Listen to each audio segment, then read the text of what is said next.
संसद के शीतकालीन सत्र की शुरुआत 4 दिसंबर से हो चुकी है। लोकसभा में जम्मू कश्मीर आरक्षण संशोधन विधेयक और जम्मू कश्मीर पुनर्गठन संशोधन विधेयक पर बहस हो रही थी, जिस दौरान अमित शाह ने जवाहरलाल नेहरू पर एक ऐसी टिप्पणी की जिससे विपक्षी दल के नेताओं द्वारा सदन से वॉकआउट कर दिया गया। अमित शाह की वो कौन सी टिप्पणी थी जिसने विपक्षी दल के नेता को आप बबूला करके वॉकआउट करने पर मजबूर कर दिया? आइए जानते हैं पूरा मामला। शीतकालीन सत्र में जम्मू कश्मीर से संबंधित विधेयक पर चर्चा और बहस हो रही थी, जिस दौरान केंद्रीय गृह मंत्री अमित शाह ने पाकिस्तान के कब्जे वाले कश्मीर के मुद्दे के लिए पूर्व प्रधानमंत्री जवाहरलाल नेहरू को जिम्मेदार ठहराया। अमित शाह ने कहा कि जम्मू कश्मीर को नेहरू की 2 गलतियों के कारण नुकसान उठाना पड़ा। अगर वो 2 गलतियां नहीं की गई होती तो आज पूरा कश्मीर भारत का हिस्सा होता। आपके आसन के सामने जिम्मेदारी के साथ कहता हूं कि 2 बड़ी गलतियां जो पंडित जवाहरलाल नेहरू के प्रधानमंत्री काल में हुई, उनके लिए गए निर्णयों से हुई। इसके कारण सालों तक कश्मीर ने सहन करना पड़ा। एक सबसे बड़ी गलती, जब हमारी सेना जीत रही थी, पंजाब का एरिया आते ही सीज फायर कर दिया गया और पाक ऑक्यूपाई कश्मीर का जन्म हुआ। अगर सीज फायर 3 दिन लेट होता तो पाक ऑक्यूपाई कश्मीर आज भारत का हिस्सा। एक ये चर्चा में करेंगे उस दिन, बैठ जाओ।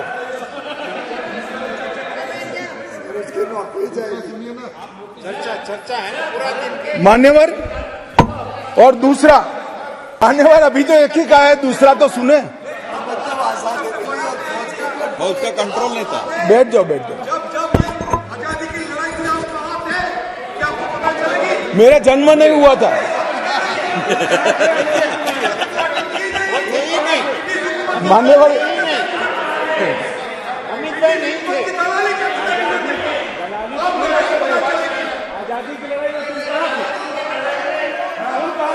अरे तो माननीय गृह मंत्री जी ने, एक मिनट प्लीज दादा, माननीय गृह मंत्री जी ने ऑफिशियल स्टेटमेंट दे दिया था कि आजादी की लड़ाई के समय का पूरा स्टेटमेंट कोर्ट में दे दिया। अभी फिर दे देंगे। बेटा सुनो, आप बता दो साहब इनको एक बार। दूसरी गलती, दूसरा संदर्भ और कर दें आप। गलती नहीं, संदर्भ, सॉरी। मान्यवर, एक ही गलती बताने से इतना तिल मिला गया। नहीं, मैंने हटा दिया। मैं तो सिर्फ नहीं, ऐसा नहीं है। मैं सिर्फ 2 ही बताना चाहता हूं।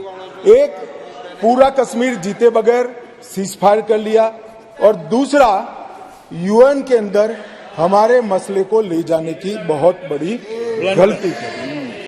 अमित शाह की इस टिप्पणी का विपक्षी दल ने जमकर विरोध किया। जम्मू कश्मीर के पूर्व मुख्यमंत्री और विपक्षी दल के सांसद फारूक अब्दुल्ला ने इसका जवाब देते हुए कहा कि पूंछ और राजौरी को बचाने के लिए ये कदम उठाया गया था। अगर ऐसा नहीं किया गया होता तो पूंछ और राजौरी जो आज भारत का हिस्सा है वो पाकिस्तान में चले गए होते। इसके अलावा सरदार वल्लभ भाई पटेल और लॉर्ड माउंटबेटन ने भी यही सुझाव दिया था कि ये पूरा मामला संयुक्त राष्ट्र संघ में जाना चाहिए।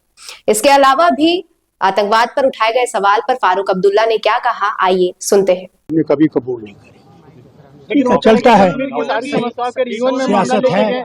सर, यूएन में मामला लेके गए और कश्मीर में जो हालात पैदा हुए। देखिए, आप उस वक्त जिंदा नहीं थे, आप पैदा नहीं हुए थे। उस वक्त क्या स्थिति थी आपको ये पता है? ये कहते हैं हम मुजफ्फराबाद क्यों नहीं गए।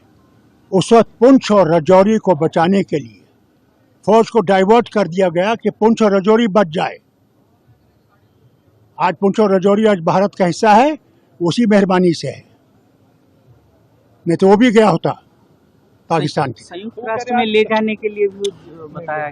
देखिए, उस वक्त की जो स्थिति थी उसमें और कोई रास्ता था नहीं, या तो फिर कभी इसमें अमन आता नहीं।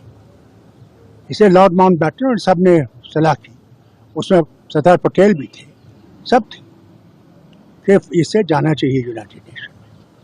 अब ये लोगों को झूठ बोल रहे हैं, क्या करें? उस वक्त की हालत ऐसी थी भारत की, उसके बाद कोई रास्ता नहीं था। फिर जो उन्होंने यूएन वहाँ पर सिक्योरिटी काउंसिल थी, उन्होंने जो जिनने हमला किया था और जिन पे हमला हुआ था उनको एक ही पेडेस्टल पे रखा, इसके बजाय कि हमला वाले को वो पकड़ें, उसके बारे में कहें। उन्होंने वहाँ पे अमेरिका का जोर था उस वक्त, वो पाकिस्तान की तरफ थे। आज जो बिल पास हुआ है, दहशत का माहौल क्या है? दहशत का माहौल खत्म किया पीओके नहीं बनता है। सुनिए, अगर वो फौज उस वक्त राजौरी और पुंछ को नहीं बचाती तो आपका राजौरी पुंछ भी चला गया होता। उसको बचाने के लिए वो फौज को डाइवर्ट किया गया उस वक्त। अच्छा फारूक साहब, क्या 370 सर, आने ये के बाद कह रहे हैं कश्मीर के कि माहौल बेहतर हुए हैं? दहशत का माहौल जो है वो खत्म कर दिया और आज अगर दहशत का माहौल खत्म कर दिया, मुझे आप बताइए कितनी फौज है वहां पे? कितनी फौज है? कितनी बीएसएफ है? कितनी सीआरपीएफ है? कितनी इंडस्ट्रियल सिक्योरिटी फोर्स है जो मेरे वक्त में नहीं थी? आज हर घर के सामने एक फौजी खड़ा है। बताइए वो क्यों नहीं ये कहते? अगर इतनी फौज होकर भी हमारे फौजी जवान और अफसर मर रहे हैं, क्या वजह है? अगर सचमुच आतंकवाद खत्म हो गया है, बताइए कैसे मारे गए, कैसे आ रहे हैं? आज मैं तो नहीं हूं शासन में, ये बताइए कितनों को इनने बसाया? जिनको मनमोहन सिंह जी ने 3000 को नौकरी भी दी थी, वो भी आज जम्मू में बैठे हैं, वो भी वापस नहीं जा रहे हैं, उनको अपनी जान का खतरा है। अब मेरा यकीन नहीं, आप जाइए जम्मू में और उनसे पूछिए। अब आइए ये भी जान लेते हैं कि शीतकालीन के इस सत्र में अब तक कौन से विधेयक पारित किए गए हैं। लोकसभा में बुधवार को जम्मू कश्मीर आरक्षण संशोधन विधेयक और जम्मू कश्मीर पुनर्गठन संशोधन विधेयक पारित हो गए हैं। 2023 का ये आरक्षण संशोधन विधेयक 2004 से जुड़ा हुआ है। इसके तहत अनुसूचित जाति, अनुसूचित जनजाति और सामाजिक तथा शैक्षणिक रूप से पिछड़े लोगों को नौकरियों और किसी संस्था में प्रवेश में आरक्षण का प्रावधान है।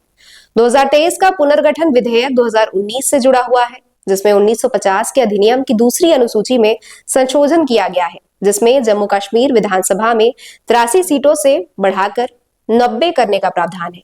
इसमें अनुसूचित जातियों के लिए 7 और अनुसूचित जनजातियों के लिए 9 सीटों का प्रस्ताव किया गया है। पहले जम्मू में 37 सीटें थी जो अब 43 हो गई है। कश्मीर में पहले 46 सीटें थी जो अब 47 हो गई है और पीओके की 24 सीटें रिजर्व रखी गई हैं। संसद से वॉकआउट कर देना या फिर ऐसे बवाल मचने का ये कोई पहला मामला नहीं है। इससे पहले भी कई सत्र में ऐसे कई दिन रहे हैं जिसमें संसद की कार्यवाही ऐसे ही चीजों की वजह से रोक दी गई है। इस मामले में आपकी क्या राय है? हमें कमेंट बॉक्स पर कमेंट करके जरूर बताइए।